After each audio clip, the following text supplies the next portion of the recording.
Culture Gaps. Culture Gaps. Culture Gaps. Culture Gaps. Culture Gaps. All right. So if you'd like to do the intro. Welcome to Culture Gaps, the podcast where we talk about famous movies that one or both of us have not seen. My name is Gregg. And I'm your boy, Mike. That is your boy, Mike. It's your boy. Today, we're talking about an extremely famous movie that Mr. Michael has not seen. And that movie is called famous. Ghostbusters. Who you gonna call? Ghostbusters! Yeah. So, you clearly know a lot about this movie already. Yeah, man. I feel like, and this is my point, is that I know so much about, I think I know so much about Ghostbusters that I felt like I had seen it for so long. And now, when it came up in the episode, I'm just like, I don't remember ever sitting down and watching Ghostbusters. I think all of my knowledge about it is coming from what other people have told me, what I've seen in culture. Like, it comes up all the time. But I don't think I ever sat down and watched it. Someone may have had it on in the background. As my dad's an avid listener of our podcast. He loves it. He particularly loves me. Shout out to Bill. Shout out to Bill. He loves me because I'm his son. But yeah, that's fair. But he said, "You've seen Goonies many times," and I was like, "No, I haven't." He's like, "I put it on." He's like, "I've put Goonies on. It's one of my favorite movies." And I'm like, "I've never sat down and watched Goonies, Dad." That's amazing. And I'm like, I must have been too young, or like I wasn't present watching it. So maybe Goonies was on, maybe Ghostbusters was on, and I'm sure he'll have something to say because my dad always has something to say. It's funny. I thought there was and when we were doing the Raiders of the Lost Ark episode, I was expressing that I was sort of in disbelief that your parents never put on any Indiana Jones movies for you as a kid. Yeah, and I don't. But now think I'm it's wondering, more likely. Yeah, maybe your dad did put it on and you were just checked out. Right. And I believe that my dad would have put on something like Goonies or Ghostbusters. Yeah. Less so Indiana Jones. But we were talking about how similar Goonies is to Indiana Jones. I feel like... Yeah, I just... My parents are very particular. Okay. And... All right. Yeah. Okay. Bill, write in. Tell us. Text Mike. He's just going to tell me when I see him next. Yeah. Next time you see Mike, tell him what's up with Indiana Jones. Did you ever try to make him watch that as a kid or not? Side note, my parents' comments on our movies are wildly different. My dad's like, "Oh, I love that Goonies," or do something like Field of Dreams. And my mom's like, "Let's get a fucking horror movie." Yeah. Like she loves The Shining and yeah, she wants like something dark. Yeah. Well, when I met your parents and I was talking to them about movies, they said that they don't watch movies together because they have extremely different tastes and they don't like the same stuff. Yeah, they watch the same shitty sitcoms together though. And your mom told me she likes horror movies because she thinks they're so stupid. She likes to laugh at them. Yeah. I think my mom's a psycho. I mean, in fairness, that also sounds like something you would say. That you just like to laugh at how stupid horror movies are. Yeah. But so speaking of horror, as a child, I was terrified of Ghostbusters. So, really? Yeah.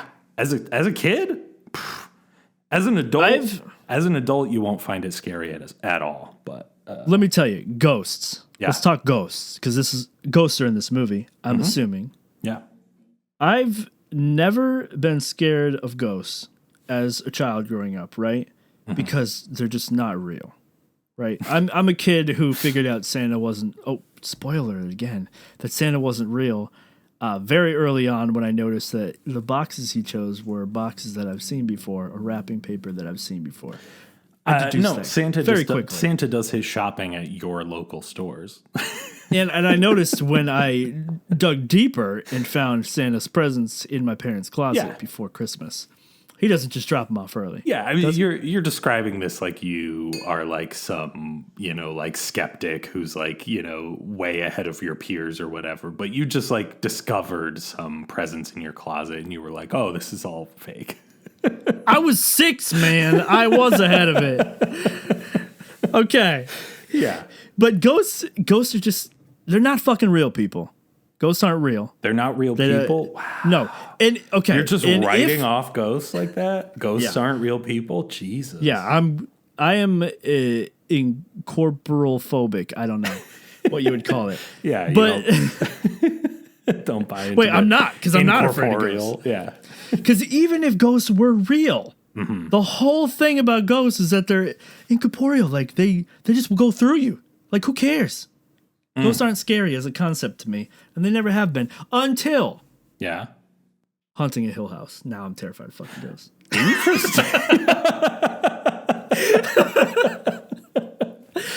I will say that is a particularly good ghost story. That's one of Oh my my favorite horror media Absolutely. of all time.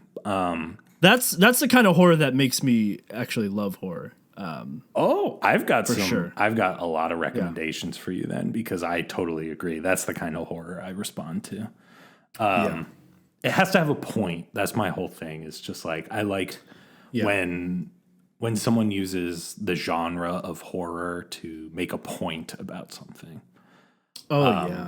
Because we as humans, we experience fear and anxiety and dread all the time. So it seems crazy to not make movies about that, Yeah, it is, and I guess I just don't respond when it's cheap, Yeah. A lot of horror. like slasher movies. Yeah, slasher movies have aged really poorly in general. And I think for those reasons is like as a modern audience member, you're looking for more than, I might get killed by this person. It's like, that's Right. just your life in modern day America anytime you go out in public. Yeah. So I think a lot of times now effective horror has to be something that was a hits little deeper. too real, by the way. Yeah, it's very real. So I mean, tangent alert, right? This movie's not a horror It's not. at It's all. not at all. Okay. As a child, I found it very scary, and I know a lot of other people who also were scared of this movie as kids. But this movie is not scary at all. It's just a comedy. So let me talk about what I do know. Then let's talk about what I do know about this movie. yes. All right, I know that Bill Murray's in this movie, Of course. and I'll be honest, I'm a little buzzed right now, so I can't remember who else is in this movie. But Yeah. You'll recognize most of them for sure. yeah, I know that they're in their little jumpsuits. They're like gray jumpsuits or whatever, or are they blue? I don't know. They're like beige. Yeah, like beige jumpsuits, and they've got the backpacks on with the vacuums, and they like to suck up. Proton packs. Yeah, and there's something with ectoplasm or something, right? Mm-hmm. And I feel like, is this the movie where they have the big Marshmallow Man ghost? Yeah. Yeah, that. Yep. And I remember there being like a slug-looking ghost. Yeah, I that's thought was probably really cool looking. Slimer. Slimer, yeah, Yeah. that sounds familiar. Yeah. Again, this may have been on in the background. I never sat down and watched it fully, or I've been checked out, but that's something. Yeah, Slimer. Okay. Yeah, And they suck up these Slimer ghosts. is not the official name. I believe is Onion Head, but Slimer is what everyone calls that ghost. Oh, Yeah, okay. So I know that they have like this side business, right? They're the Ghostbusters, and they're like this janky little team that you'd probably look them up in the newspaper at this point in time and be like, oh, we can call the Ghostbusters, and they'll come and vacuum our ghosts from our Right. house. yep. Yeah. And I feel like they have a car that has something on it to fight ghosts. Yeah, yeah. I'm gonna stop confirming things at this point because you've gone past the sort of basics. But yeah, And I know the theme. do you? Yeah. Bustin' makes you Who feel you good. gonna call? No, I don't know the whole theme. I just know who you gonna call. Yeah. Yeah. There's a point in the song where he says, Bustin' makes me feel good. Wow. Yeah. Keeping it real. Yeah, I mean, so I will say for myself, this is a movie I watched hundreds of times as a child. Like, I couldn't tell you how many times I watched this. I couldn't tell you the first time I watched it or even the most recent time I watched it. Like, it's like Indiana Jones for me, where it's like I just have always seen this movie. It's been a movie I have always had seen. Wow. Do you think it? I don't know when the last time you watched this movie is, but do you think it's going to be enjoyable now? Yeah, it's a fun movie every time you watch it. For both of us? I mean, that's the thing, right? It has Bill Murray, so I imagine it still might be at least a little charming. Okay, here's two things I'll say. First is I do genuinely think you will enjoy this movie. I think you'll find it fun. It's definitely dated in a lot of ways, but I think you'll have fun watching it regardless. The second is that this movie isn't really about anything. There's like no stakes, there's no themes, there's no real plot. It's just kind of guys busting ghosts. So, Wow. That's all it needs to be. Like, as we were talking about in the last episode with Top Gun Maverick, sometimes a movie just needs to be, a pure pleasure deliverer. And that's kind of what Ghostbusters is. It's just, hey, here's porn. Here's some fun. Yeah, it's like porn. It's just like, here's some pleasure for you. Wow. So you're saying that Ghostbusters is going to make me feel good. I do think that busting will make you feel good. Wow. So is there a reason why you didn't watch this movie? I feel like I alluded You just to felt it. like It's you just, did? I felt like I did. And it really never came to me until like we started talking about it. It's like, I don't think I actually sat down and watched that movie because I can't remember more than what I just told you, right? Yeah. Which makes me feel like I was checked out when it was on, or Right. I just hadn't actually seen it. And those are just clips I've seen because you see those all the time, the things I mentioned. But yeah, that's true. There's probably a lot from this movie you haven't seen, I would guess. Right. And we'll find out. I know the kids from Stranger Things dress up as Ghostbusters for Halloween. It's true. They and do. then, They do. yeah. And then one of the kids from Stranger Things is in the most recent Ghostbusters reboot. So. Wow. Yeah. But that movie is not very good outside of Carrie Coon and Paul Rudd. But Okay. But that's not what we're talking about. We're going to be talking about the original Ghostbusters, which everyone else agrees is incredible. So I'm excited for you to watch it. Oh God, everyone agrees that Big Lebowski's incredible. Okay. That's true. You might still hate Ghostbusters. That's definitely a possibility. This seems like one I'd be more apt to be okay with. So I do think you'll like it because it's just a lighthearted comedy with no real plot to it. I'm into it. Yeah. All right. So let's watch some Ghostbusters, man. Let's watch Ghostbusters right now. And we'll be right back. Culture Gap. There is no Dana, only Zool. We just watched Ghostbusters. Yes, we did. I have seen it for the 1,001st time. I have seen it for 1,000 less times than that.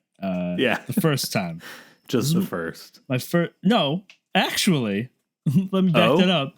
I watched it 999 times less than that because I not only watched it once, I watched it twice.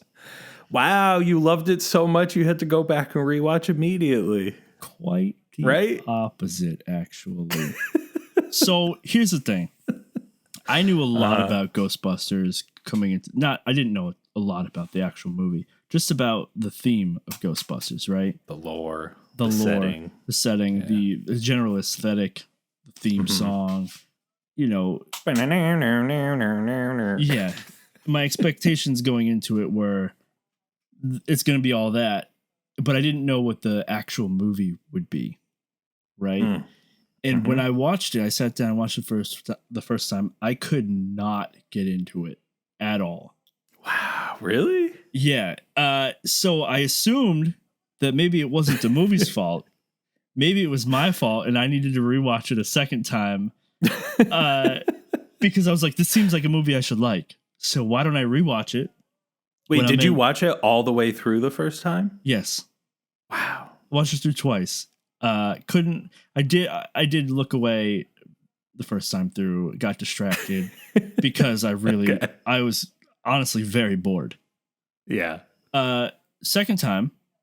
So I assume this is Mike's fault, right? This movie seems like it's good. Yeah, that's got to be on you. Yeah. It's got to be on me because classic. Everyone loves this movie. It seems like a movie I love. It must be Mike's fault. Second time through, bored as fuck. Wow. So here's what I think the issue is right off the bat. Okay. The aesthetics, right, and the lore that we talked about are the best part about Ghostbusters, and it wasn't new. It wasn't surprising for me, so it didn't have that feeling for me when I first coming into it. All it had was a very annoying Bill Murray. Yeah, he's a prick. He's a prick in this movie. He's so bad, and that's almost the entire movie is just him being super annoying. Yeah, it's very much like a Bill Murray centric movie, which is interesting because Harold Ramis and Dan Aykroyd wrote this movie. Yeah. But Venkman ends up being the sort of leading man in a weird way, but he's such an asshole. And like the opening scene goes out of its way to show you that he is horrible. Yeah, I wrote I love the opening scene in the library, right? That sets a good tone for the movie. Yeah. And then we move into Bill Murray, like the prequel to his Me Too movie, where we find out about all the women who came out about him at this university.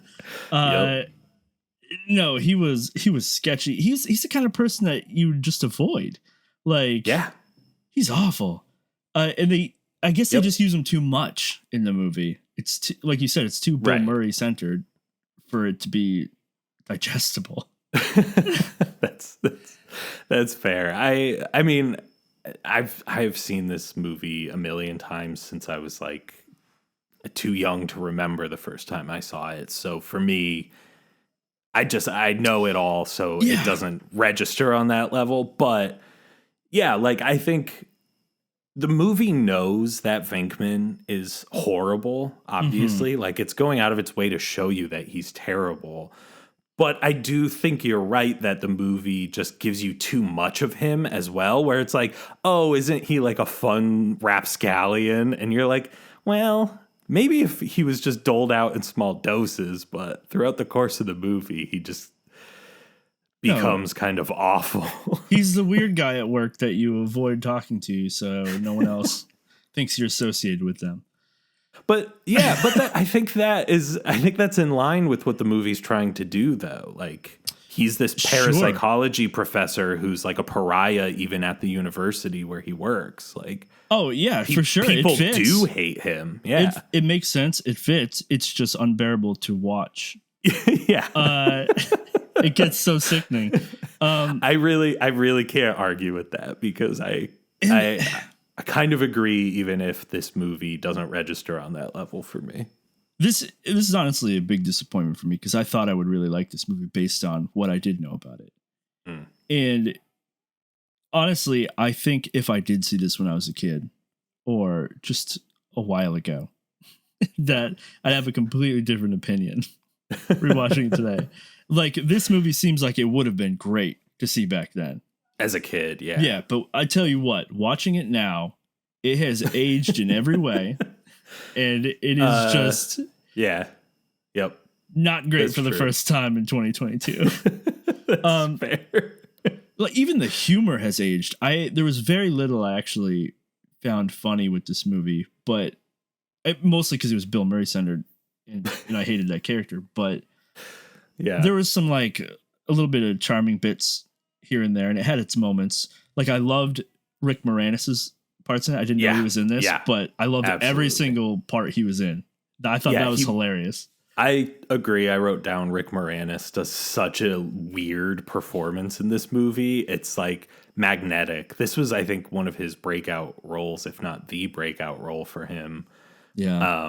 And it's just like, he's so strange. It's fascinating to watch what he does on screen. Oh, I loved it. And so much of it is improvised too. Like I read that. Yeah. The entire party scene where he's mingling with the guests, that's like entirely improvised, everything he says. Wow. That's impressive. That was a really good scene. Yeah. When one of the jokes I really liked was when someone came in and he was introducing them and he was just telling people about like their finances, like as if there were personal details you could just share. He was great. I also think, I actually kind of agree with you rewatching this movie. I mean, part of it is I know it so well, but I didn't laugh a whole lot at it.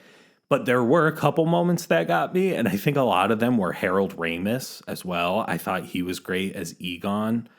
He's so deadpan, and he never smiles throughout the whole movie. And like there's a line that just always gets me where Bill Murray says, "This reminds me of the time you tried to drill a hole through your head." And Egon says, "That would have worked if you hadn't stopped me."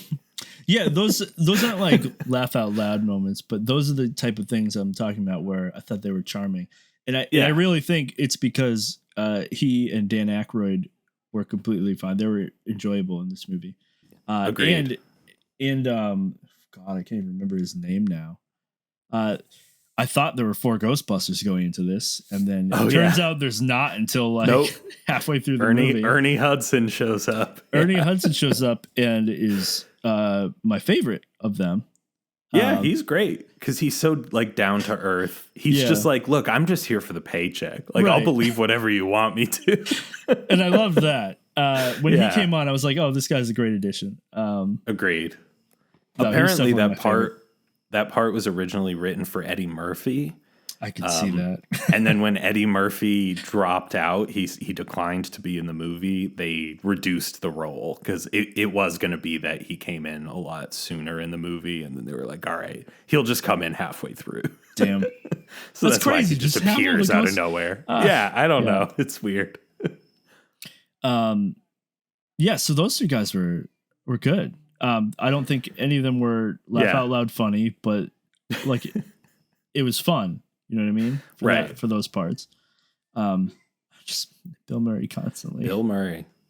Yeah, it's interesting because I will say as a kid, one thing I didn't get that went over my head was that these guys are completely making it up as they go. And Venkman in particular is an absolute fraud. Like he is a scam artist, con man fraud. Like no doubt about it. And as a kid, it didn't register to me at all. Like I thought these were experts because I was like, oh, they work at a university.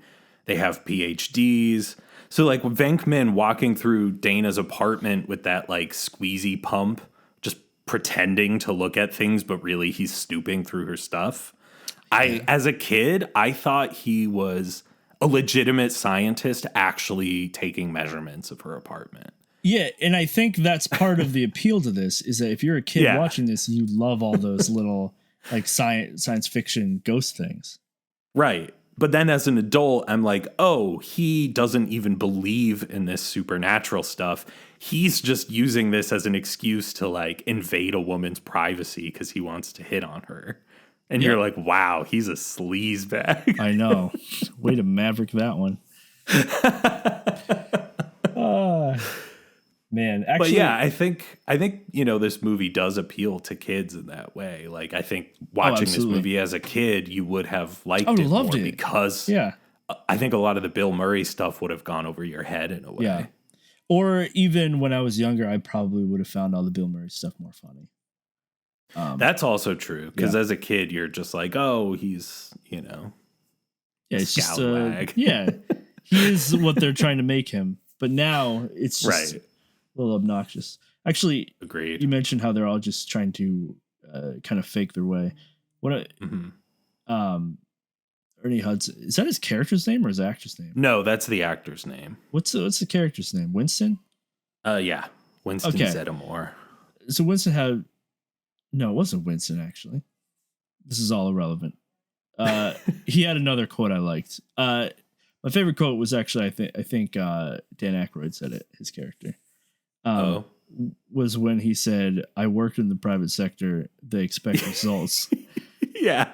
I wrote that down because I thought about you. Yeah, taking a stab at like university workers, not expecting anything to get done. Like Bill Murray is just like this guy who just stayed, he got his PhD and then got a job at college. So Dan Aykroyd's character says, "You never left college. You don't know what it's like out there."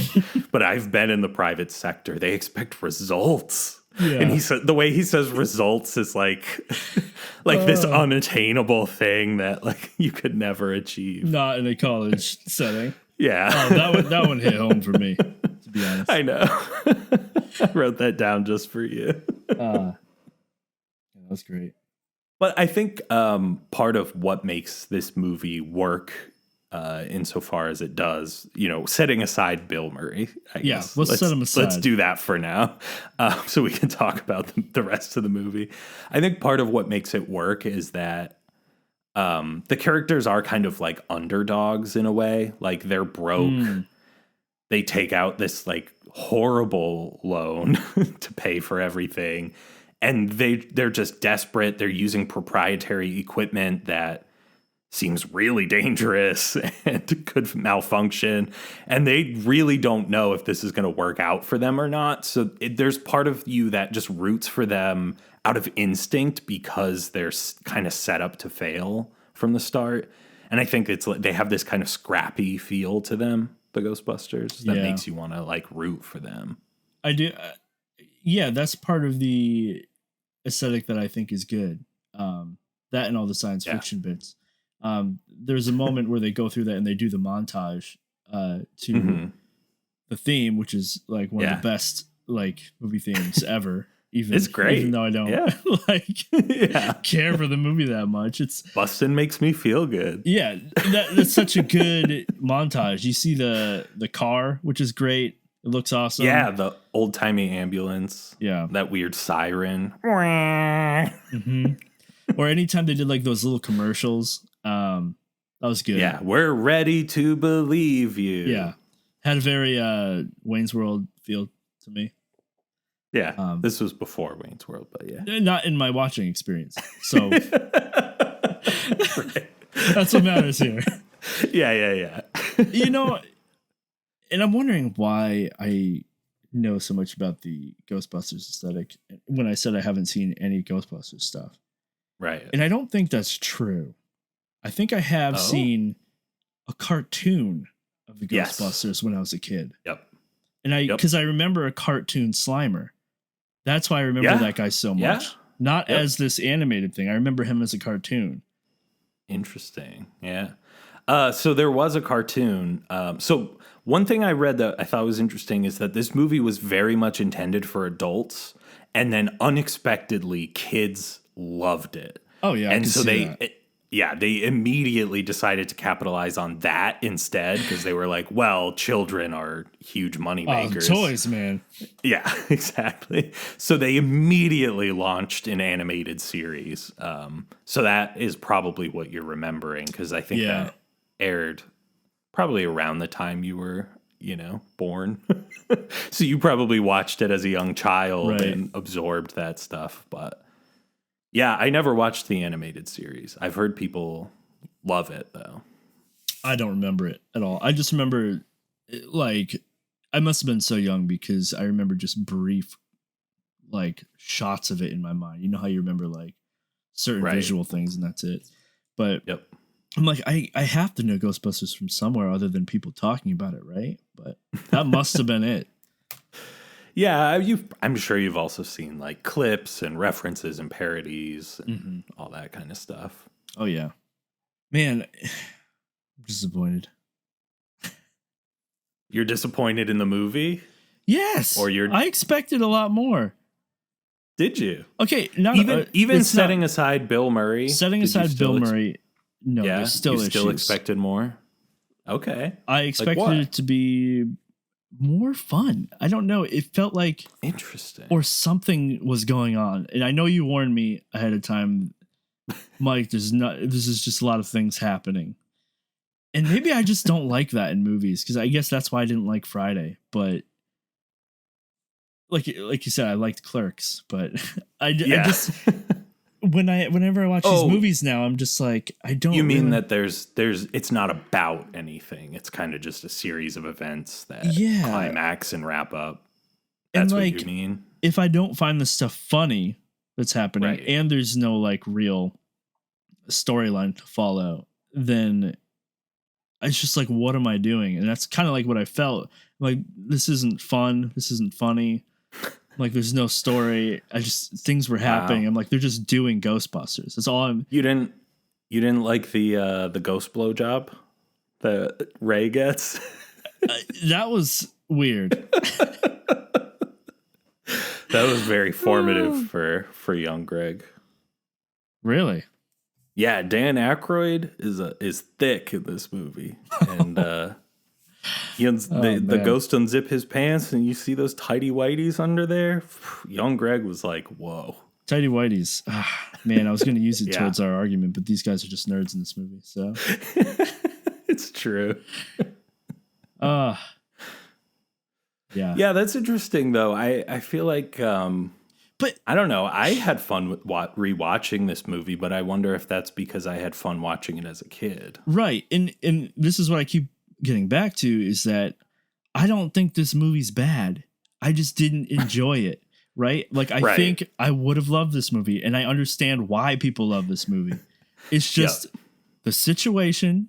First of all, I've had a rough few days of sleep, and I've been watching other good things that I'm real into.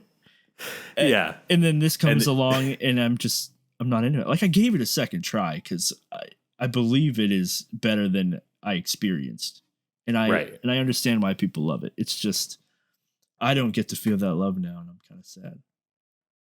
Yeah, that's fair. I mean, I think part of it too is like this movie now in 2022 feels less special, I think, because comedies now only really get made if they're really high concept. And this was one of the first high concept comedy movies that did really well. Like this was the highest grossing comedy when it came out of all time.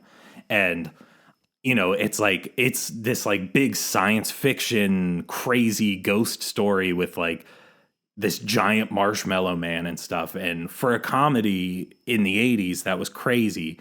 But now that's kind of all that comedies are. Like you look at like Marvel movies or even outside of like superheroes, like, Deadpool and whatever, like Free Guy or 21 Jump Street, like modern day comedies tend to be these really big, high concept, like, it's like, oh, it's an action movie that has comedy in it. So I just feel like now watching this movie, it's like, well, I've seen this type of comedy before, and you're not really bringing it to the heights that I expect. Right.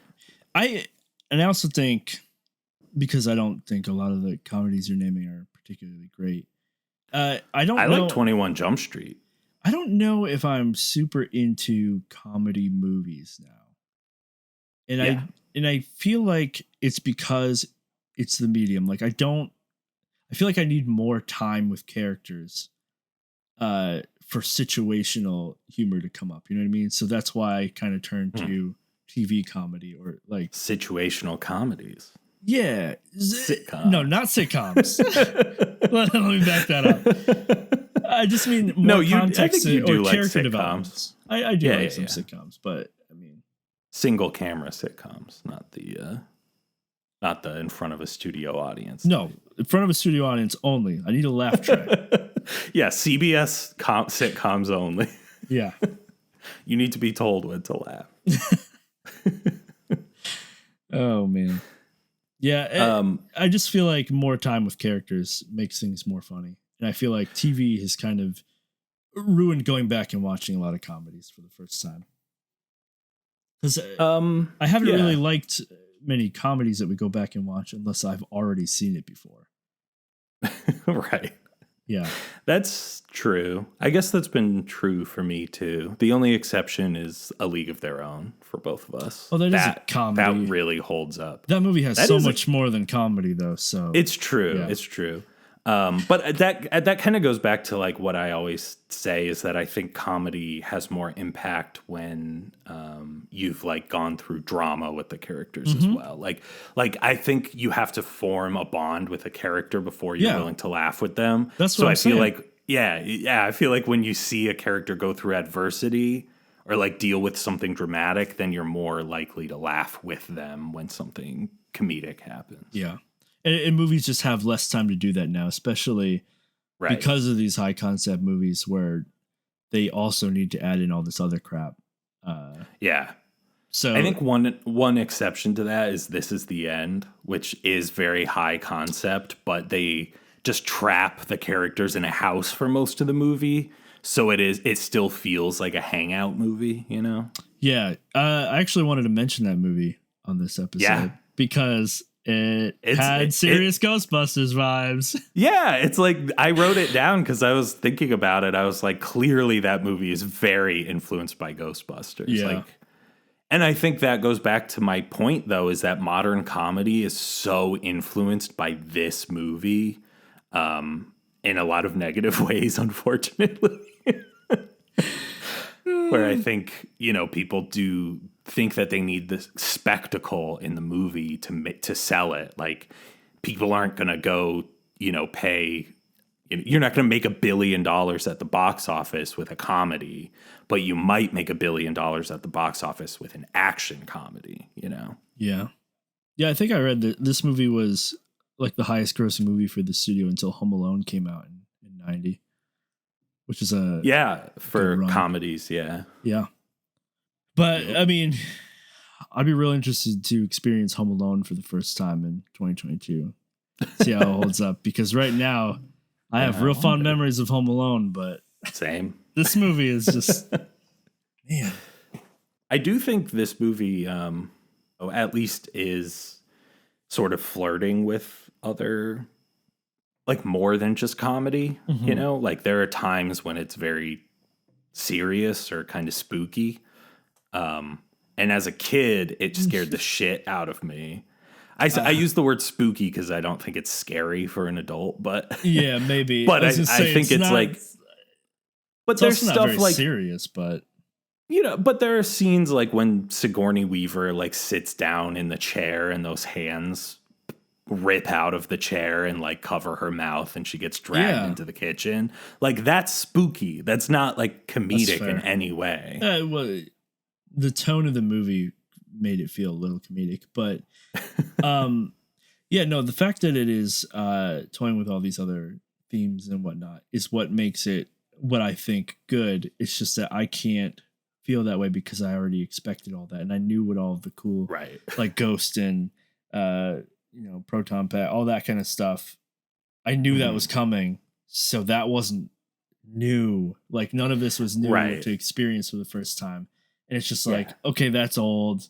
All I have left is the rest of the movie to kind of judge, which sucks. That's why I'm saying I know this would have been better if I experienced it back then. Yeah, I feel like having this be like a culture gap movie is kind of a detriment to it because you have all these expectations going in, and like the first time you see the Stay Puft Marshmallow Man should be like what? Like, oh, that's hilarious and random and so funny. But I've heard that 1,000 times. Exactly. Yeah. You knew it was coming and you were just like, okay, there it is. Yeah. I'm bored. Yeah. Like you know what I didn't see coming somehow? And I mean, and this might be the whole thing where I've seen just brief scenes, like visuals like Slimer or Stay Puft or Crossing the Streams. I've seen all that stuff. Right. Is that because I think I only watched the cartoon and only have heard things about the thematic elements of Ghostbusters. I didn't really know who was in it somehow. Like Yeah. at the beginning of this episode, I'm pretty sure Oh. I only said Bill Murray. I didn't know Yeah. Rick Moranis was in it at all. Yep. However, when I started watching it, I was like, this feels like a movie he should be in. I also didn't know Yeah. Sigourney Weaver was in this movie. Yeah, I was gonna guess that was who you didn't know. She's great in it too. She's really good in this. Oh, I love her. When she gets possessed, I think she's really good. Yeah, I was real worried like during that scene, but ooh, yeah, I bet. Yeah, I was like, I do not trust Bill Murray to deal with this situation. It's also like, oh, this is an 80s comedy. This could go real dark. Yeah. 80s comedies did not really seem to understand what consent was. No. Or 90s. Yeah, that too. But fortunately, nothing really happens in that scene. No, I was proud of him in that moment of his name Venkman? Venkman, yeah. I wrote down his name several times while watching it, trying to figure it out for some reason. I was like, is his name Enkman? Pinkman? Venkman? Okay. Venkman. Because everyone says it differently in it, and I'm just like, what the hell is his name? Right. Man. So Ripley was in it, and that was a surprise. It was a good surprise. That and Rick Moranis, and I forgot about Dan Aykroyd in it somehow. Yeah, Dan Aykroyd, who I should have known. Yeah, who wrote the movie, basically. Yeah. He came up with the whole idea for the movie because apparently he is like a kook in real life, and he believes in all this stuff, and he's like genuinely interested in the paranormal and ghosts and stuff. So he brought the script to Ivan Reitman and Harold Ramis, and Harold Ramis like cut it way down. It was just like it's probably like super into it, serious. Yeah. Like Dan Aykroyd, I guess, said that he's like the kitchen sink kind of guy. He just brings all the ideas, and then Harold Ramis would look through the ideas and be like, "That sucks. That sucks. This is good. That sucks." And just like that's like cut what it you down. do when I hand you something. Yeah, you're the Dan Aykroyd. I'm the Harold Ramis. Yeah. Except I do not believe in ghosts. No, you don't. No. Do you believe in ghosts? No. I don't know why I asked. So, you know what I was a big fan of, though? What? When I was a kid? Casper. Loved him. The friendly ghost. Yeah, friendly ghosts. I just like, I like that concept when they take something that's not supposed to be friendly and make it friendly. Like a ghost or a hitman. Hitman? Like a hitman. Talking about your movie? Yeah. Yeah, Clyde Mason, the protagonist of your movie, is he's not a nice guy. Whatever. He's kind of a nice guy. No, he's not. For a hitman? No. Right. Even for a hitman, no. But murdering aside. Nope. He's still pretty rude. Whatever. Honestly.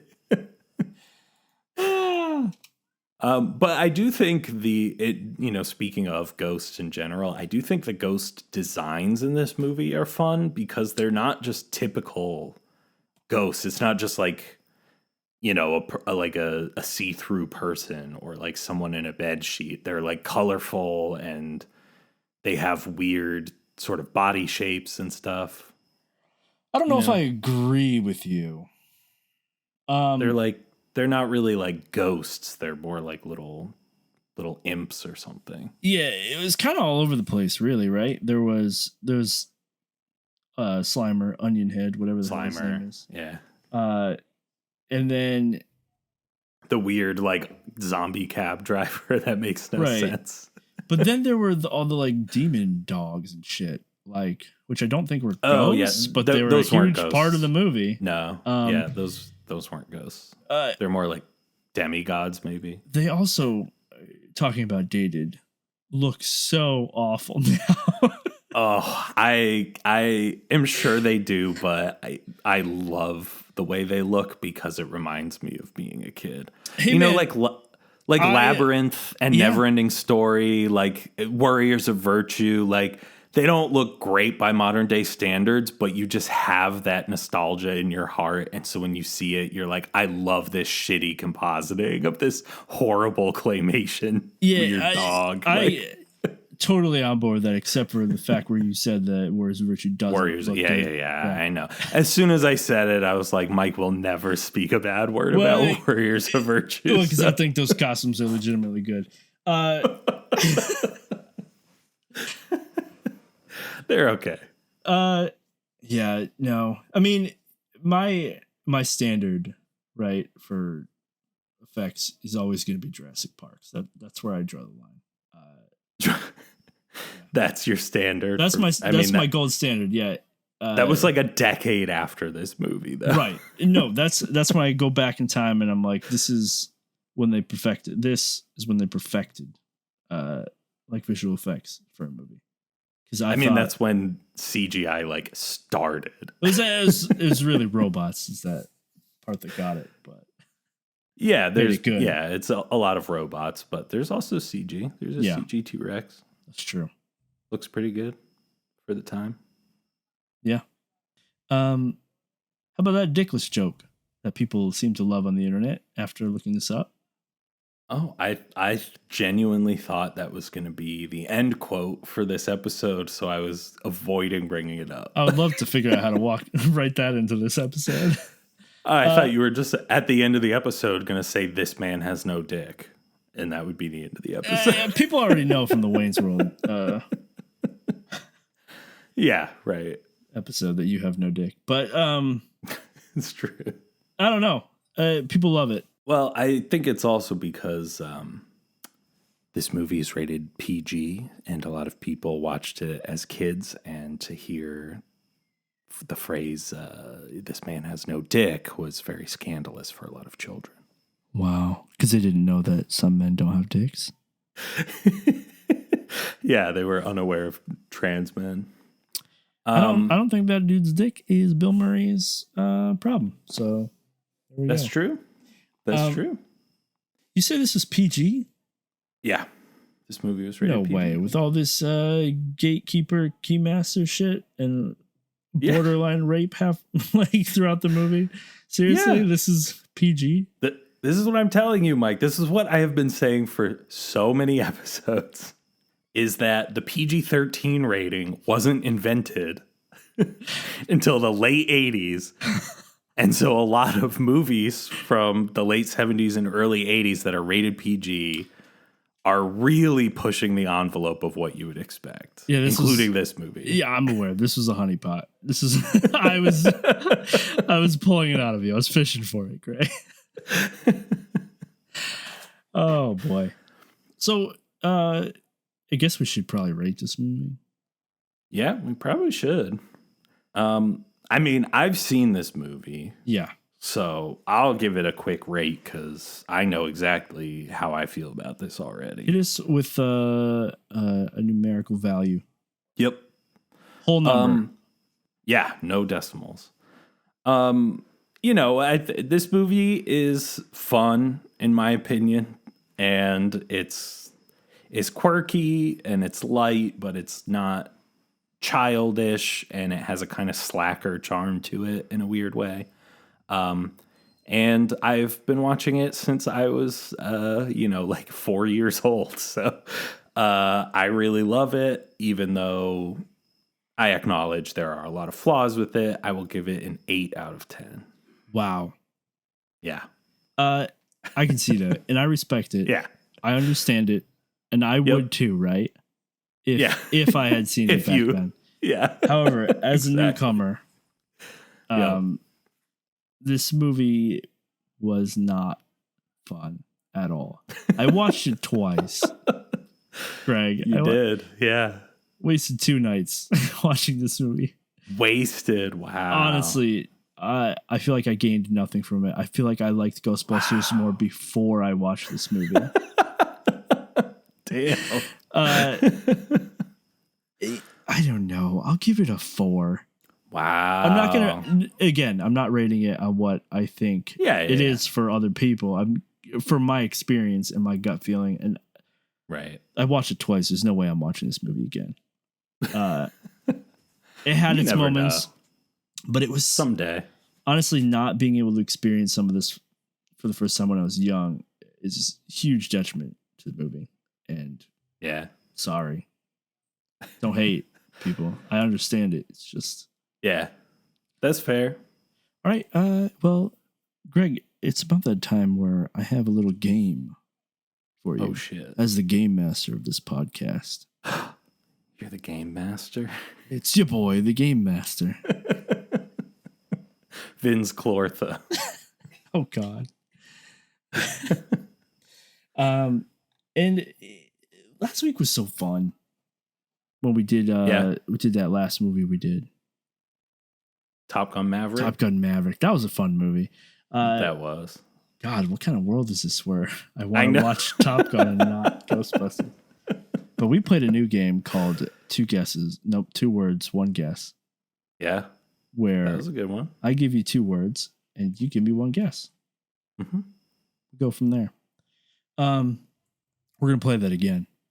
Oh shit! But this week the theme is movies that the actors from Ghostbusters starred in. Okay, multiple. So actors. not just one of them, but multiple. Not just Tom Cruise. Just Tom Cruise. We're gonna all these actors in this movie. Not all of them. I don't throw like random side actors at you.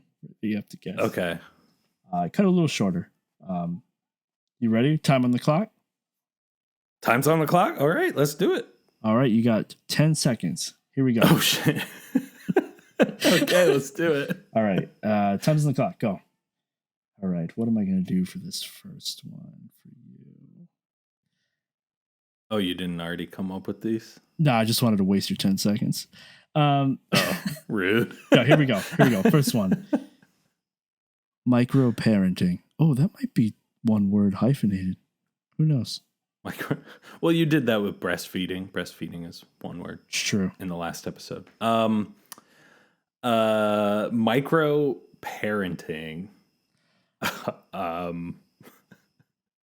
Oh, Honey, I Shrunk the Kids. Mm-hmm. Rick Moranis.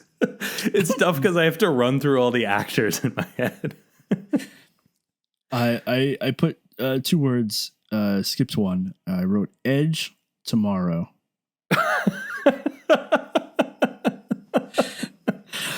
Your plans for this weekend. Besides that. Right. Okay.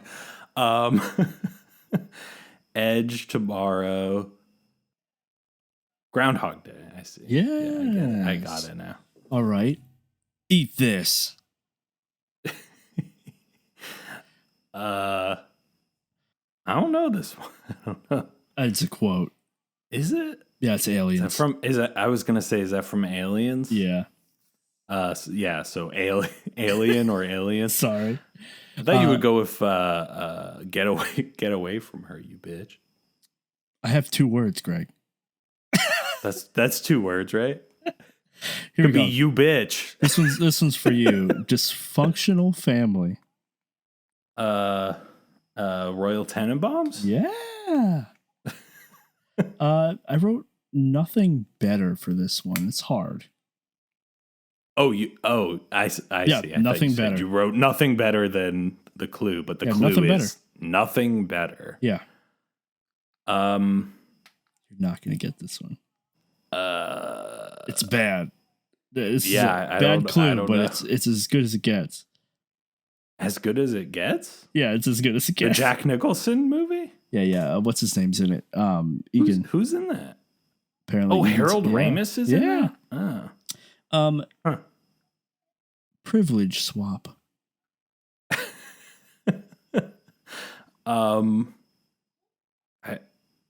Trading Places? Yeah. I've never seen that movie. Oh, you haven't? Yeah, who's in that? It's Dan Aykroyd, Eddie Murphy. Oh. All right. This one's Greetings, Earthwoman. That's 2 words? That's 2 words. Earthwoman is 1 word. Mm-hmm. I am not sure. It's another one where Dan Aykroyd's thick. Dan Aykroyd is thick. Yeah, thick in the head. Coneheads. Yeah, Coneheads. Yeah, okay.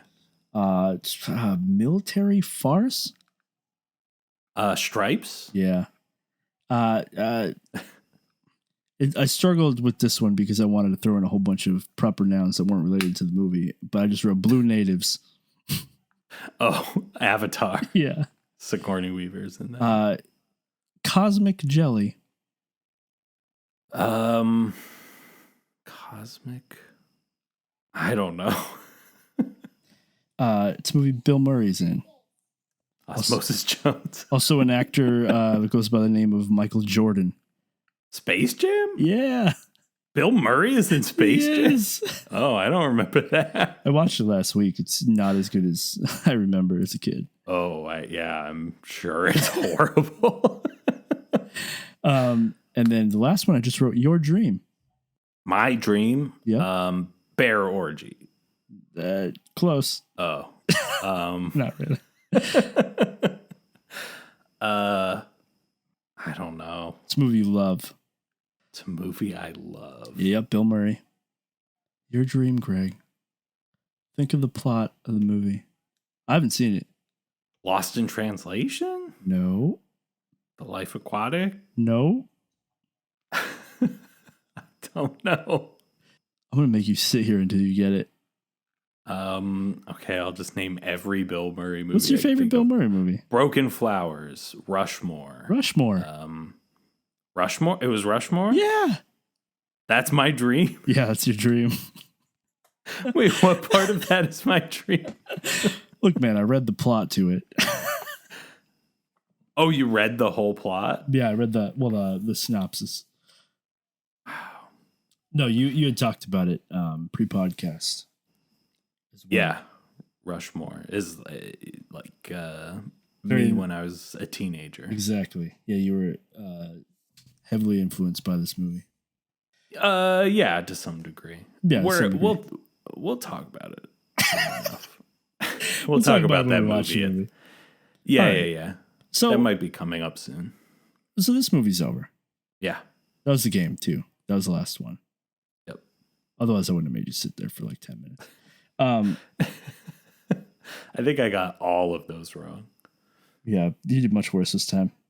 It's really tough when it's multiple people. It could be any actor from the movie. See that, yeah. So I'm running through multiple filmographies in my head, like scanning for titles. Like, it's a lot easier to run through one filmography than like everyone in the whole movie.